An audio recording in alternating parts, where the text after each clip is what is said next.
Hi, everybody. How are you today? Welcome back and thank you for being here and all your support. With that said, let's jump right in and talk. On Monday, I spoke about Harry's emotions and questioned whether he even understands why he and his wife got such a negative reaction from the public and likely family, extended family, and others. I don't think he does. I think his anger and hatred, jealousy and frustration runs so deep that he cannot imagine or even begin to understand where he or they went wrong. Prior to meeting Meghan, Harry was popular, but not exactly the picture of intelligence, class, and decorum. Harry was the equivalent of the class clown, the guy who covered his mistakes with a joke. The mistakes which he could not cover was indeed then covered up for him by his family. And that, my dear friends, is the truth. It had been proven. However, Harry had a good side, a fun side. He was the guy everyone liked, and because he was liked, it was also easy to forgive him for his mistakes. It was always the case that Harry could meet and marry someone who would compliment him or someone who would help him step off the cliff he was already standing on.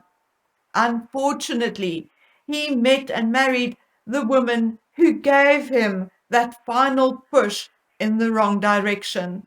Meghan Markle turned Harry into a frowning, scowling, angry man, somebody people would rather avoid than seek out. However, the worst thing about this couple and their relationship is that Harry seemed to lose every ounce of guts he had.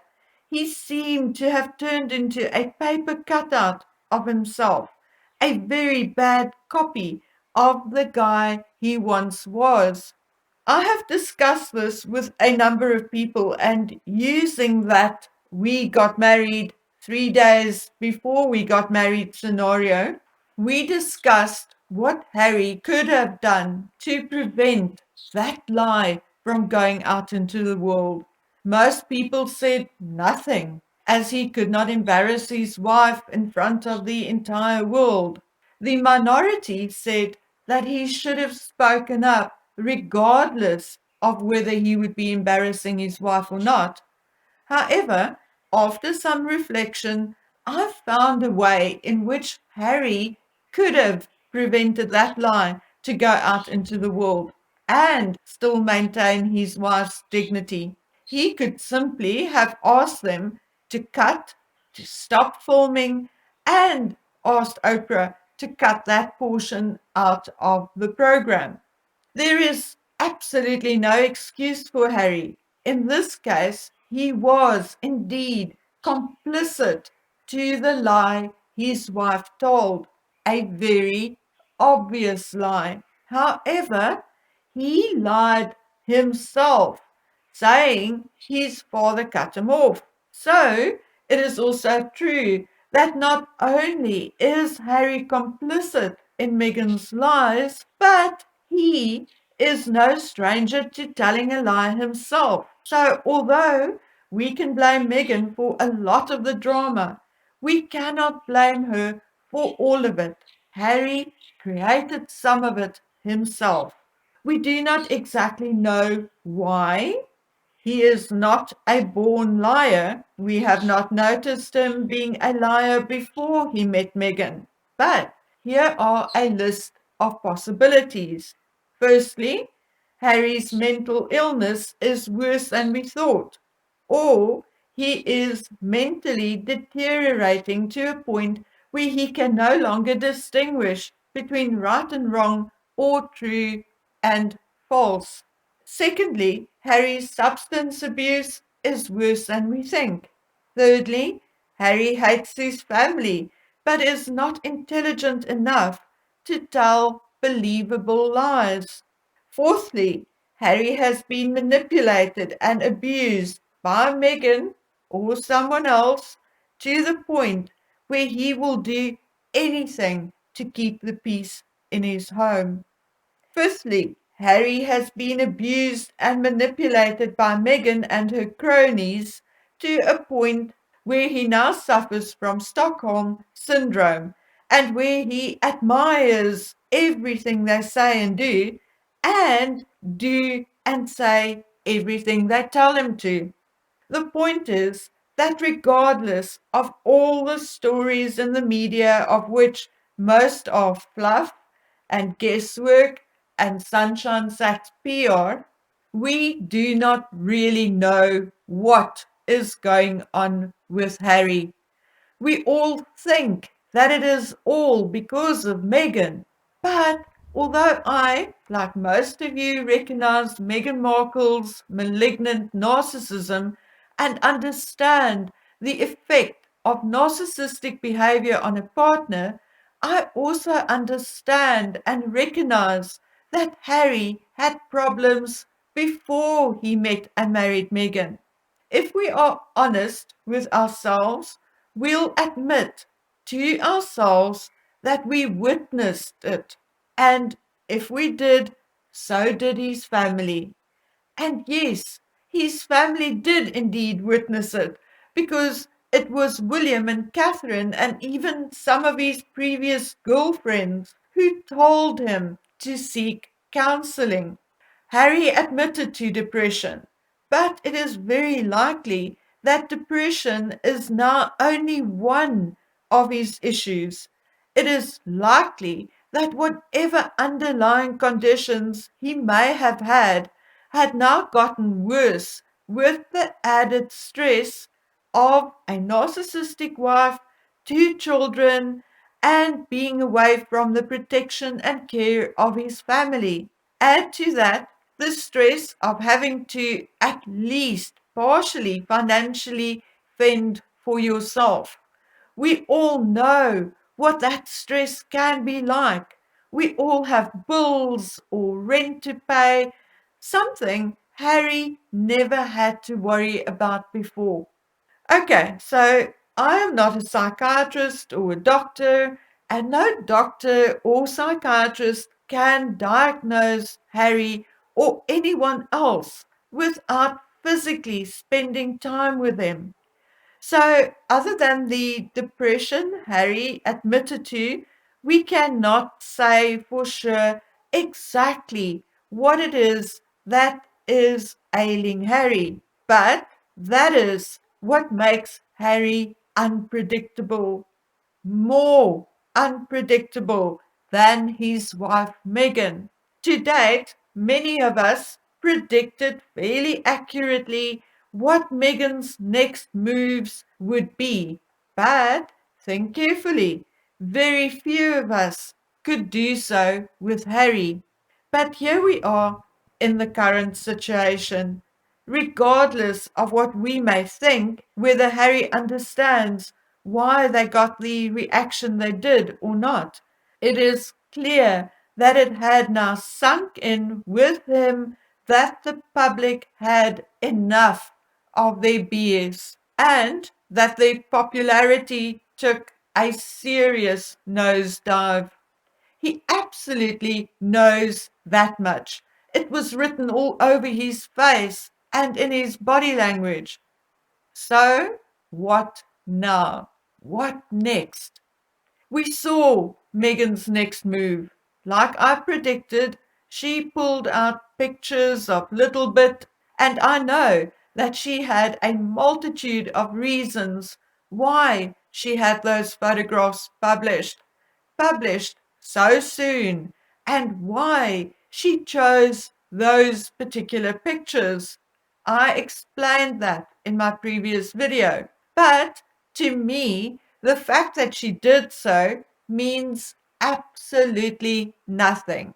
Every single day, mommies and daddies post pictures of their kiddies having a birthday or having achieved some milestone on Facebook, Instagram, TikTok, etc., etc. So, as far as I am concerned, Megan achieved absolutely nothing other than us going, oh, cute, just like we would with any other child. So, what are they going to pull next, if anything? As far as Megan is concerned, we know that her Spotify archetypes should kick off any day now. But when? Wasn't the first episode supposed to have happened already? Well, at this point, I am not convinced that it will happen at all. Megan does not have the staying power to grow anything, let alone a brand. Megan is unable to start something with her phone at her dining room table and grow it into something bigger. She wants to start with hundreds of thousands of dollars equipment and editing staff and sound technicians. She wants to start at the top because such is her delusion and narcissism. So her archetype idea already got negative comments, and hence I believe she'll do anything to get out of that Spotify deal. Like many of you, I heard that Spotify wants her and Harry to do a recording on their personal experiences during the Jubilee. But will they do it? No, I do not think so. And here, once again, is why I don't think so. Megan wants to be seen and heard.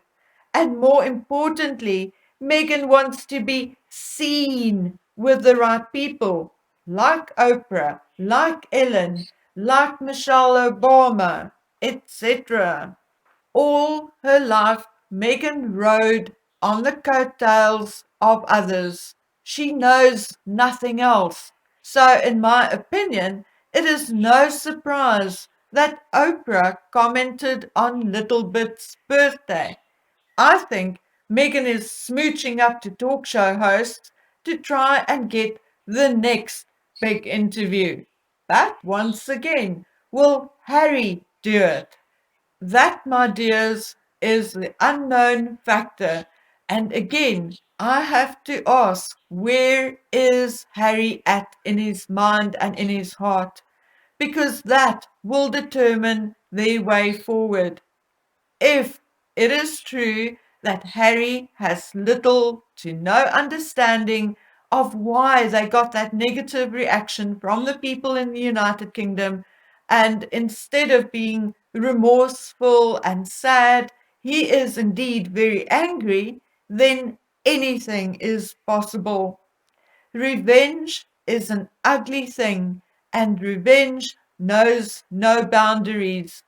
If that is the case, then, my dear friends, I think we are in for the ride of our lives. We know Harry's book is in the final or last editing phase, and maybe now he will also add a chapter on their Jubilee experience before it goes to the printers. But as he has a ghostwriter, I do not think Harry will get that emotional release he needs by telling his story to his author. If Harry is really that angry and revengeful, he will need to vent. Like a child, he will have to kick and scream and smash things. Metaphorically, of course. So, what is he going to do? Agree to another interview? Tell his story, his truth on Spotify? Or do a documentary on his life and obviously his truth for Netflix? Now, I don't know, But if Lady C and other sources are correct and Harry is indeed very angry, then I am willing to bet that Harry will be responsible for the next big fallout. And as for me, I tend to agree and believe Lady C and others about Harry's anger, and I am tensing up trying to imagine what he or they are going to do next to get back at the royal family. However, my dear friends and viewers, unfortunately, I also think that this particular act, whatever it may be, that act of anger and revenge will be their last hurrah. In a follow-up video, I'll discuss what I think the Jubilee celebrations did for the royal family. But I sincerely think and feel that it had put Harry and Meghan further down the scale of justice, honor, and respect, and lifted the royal family up higher on the same scale. It is thus my opinion that no matter what Harry and Meghan or Harry or Meghan come up with next, it will take the equivalent of a nuclear bomb to do major damage to the senior royals at this time. So I believe the Harkles will try to launch that nuclear bomb, the final act of hatred and revenge, because, my dears, it will be the final act. It is my prediction that after that last attempt, everything will fall apart for Harry and Meghan, including their marriage and relationship. Okay, so before I leave you, I just want to quickly expand and talk about how I see Harry's future. I think if it was up to Harry and Harry alone, he would remain married to Meghan, at least until the children are all grown up. But we know that Meghan is not a patient person. We know that she will not waste 5 minutes, which she is not prepared to give 5 years for. So I think after their final hurrah, she will want to move on as quickly as possible. Harry, having lost the respect and support of his extended family and friends, will be devastated. He'll feel isolated and desperate and will likely be in a worse state than ever before. However, I do see his father saving him. And not because I'm nasty, but because at the end of the day, he is still Harry's father. And at the end of the day, it will reflect badly on the royal family if they leave one of their own down and out in another country.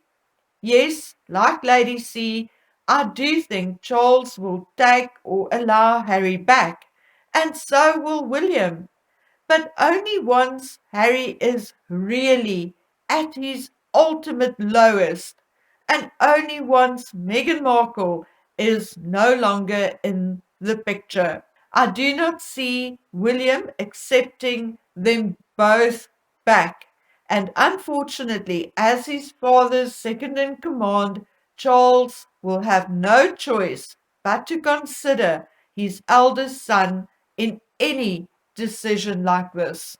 Will Meghan end up with the mansion and the children? Everybody says yes, she will.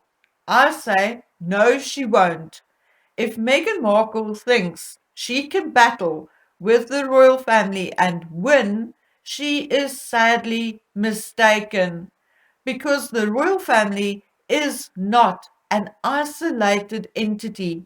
They are supported by at least the 54 countries of the Commonwealth, which by implication means the leaders of these 54 countries, the richest and most influential people of those 54 countries. Megan does not have the money or the power to fight that battle and win.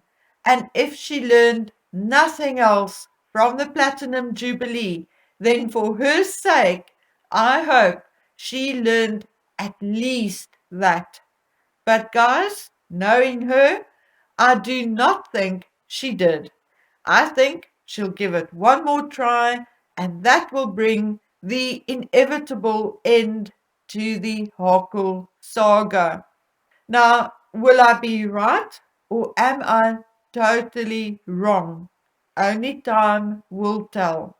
Okay, guys and girls, that's it from me for now. Tomorrow I'll be back with something completely different. So until then, please take good care of yourselves. Bye.